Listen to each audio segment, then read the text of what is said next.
Look at that photo. The Rumble in the Jungle has been called the greatest sports event in history. And one of the greatest upsets of all time when Muhammad Ali defeated heavyweight champ and Olympic gold medalist George Foreman. The two would go on to become the best of friends. George joins us this morning from his home in Houston. Good morning, George. Morning. Thank you for joining us. Good morning, back at you. George, I love what you say about Ali. You said that boxing should be the last thing that he should be remembered for. What should Ali be remembered for?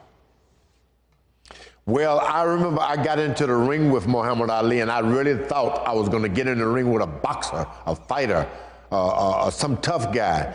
But once the bell rung, we faced each other. His presence was greater than anything I'd ever faced in the ring. Never before nor since have I ever seen anything like that. To call him a great boxer is an injustice. He was bigger than boxing, bigger than movie stars. He was something special. Now, for a while, you didn't speak to him after that. There was a grudge there, but then you became the best of friends. How did that kind of resentment mesh away and you guys became really good friends? He beat me up and took my title in Africa. I didn't like him anymore. So I didn't even speak to him. I didn't have anything to do with him. I only wanted to get revenge and get my title back. But we never fought again. Good for me. Once was enough. Why no more fight? There had to be some. Why didn't you get back in the ring with him? But in the late 70s, I didn't want to get in the ring with him. I was beating him up pretty good, I thought. And then about maybe the 6th round, he started screaming, "That all you got, George? Show me something. That all you have?" And that was all I had for him forever. I didn't want anything to do with him. I didn't want to fight him anymore. No way. George, he liked to name call. But we became good friends. You became friends. He liked to name call. We all know what he called Joe Frazier. What was the worst thing he ever called you? Frankenstein. Called me the Frankenstein monster. I don't see it. And you know what? He was only doing that because he was only saying it because it was true. I was a monster. What about the rope-a-dope? Take me back in there. I don't like the rope-a-dope, George, because if that makes you I don't know what he's calling you there, so I don't like that name. But did you know what he was doing? I'm the dope.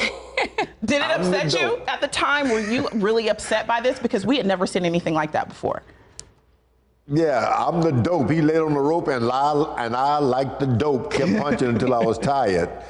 He was smarter than me, but you know what? If I had fought him again, he wouldn't have been able to pull a rope-a-dope. He'd have come up with something else. That's the way Muhammad Ali was. So smart, so intelligent. Like I said, it wasn't about his physical strength. He had this ability to do things and think in the ring like no other.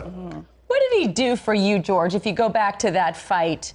Losing to him, how did that change you? You were seen as a certain way. Now you're this lovable guy. What did he do for your personality? He first called me in the late 70s. He was on a mandatory to fight Ken Norton again, who he never could really get the hang of beating. And he called me up and complimented me for about 20 minutes. I knew something was up. I don't even know how he got my telephone number. He said, "George, would you do me a favor?" I said, "What?" He said, "Please come back and beat Kenny Norton for me." He said, "I can't beat him, but he's afraid of you. You can beat him. I'll give you a title shot." But I told him, "No, I'm retired. I'm a preacher now." He begged me, but after that point, we became closer and closer and closer, and to his last days, my best friend. When was the last time that you saw him? What did you talk about? It was only really about a few months ago we met in Louisville, Kentucky. Sports Illustrated renamed their Legacy Award the Muhammad Ali Legacy Award. So I was there for the unveiling of this award, and I spent some time whispering in his ear. And you know what? He was still pretty. I had a lot of good time because the family took good care of him. He was so presentable. And we spoke and had a good visit with him at the Muhammad Ali Center, which is still in existence, and people should make certain they get by and see this place. George, what were you whispering in his ear when you saw him? I said, "Man, I want a rematch. I want a rematch. I was robbed. I was robbed. True business. I always told him that I was robbed. I want a rematch. It was great. You said pretty. Nina and I never got to meet him. Tell me, George, up close, in the ring, out of the ring, just how pretty was he?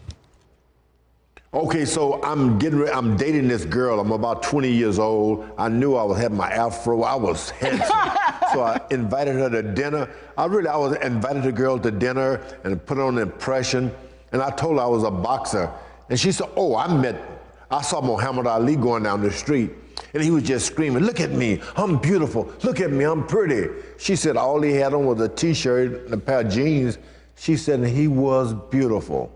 You know, I never dated that girl again. I was so hurt. She ruined my meal. So about a year later or more, I'm walking down New York City and I see this crowd coming down the street. I don't know what the commotion was. I looked in, there was Muhammad Ali. Just a little shirt and a pair of slacks. And I said, oh my God, he is beautiful. He is, she wasn't trying to put me down. He's beautiful. That's the reaction I had. I'm happy. You know, he would say he was pretty. He ain't lying. He was not lying at all. George, will you be going to Louisville for the services? I'm not going to be able to make the services, and I've informed the family as much, but it's a little too hard on me this time. I keep seeing his face pop up, and I want to remember it just like that. I agree. George, thank you so much for joining us this morning. By the way, we think you are beautiful, too. Absolutely. That smile on you, George, woo! But you just Very did it. handsome. If you had seen Muhammad Ali, you wouldn't say that.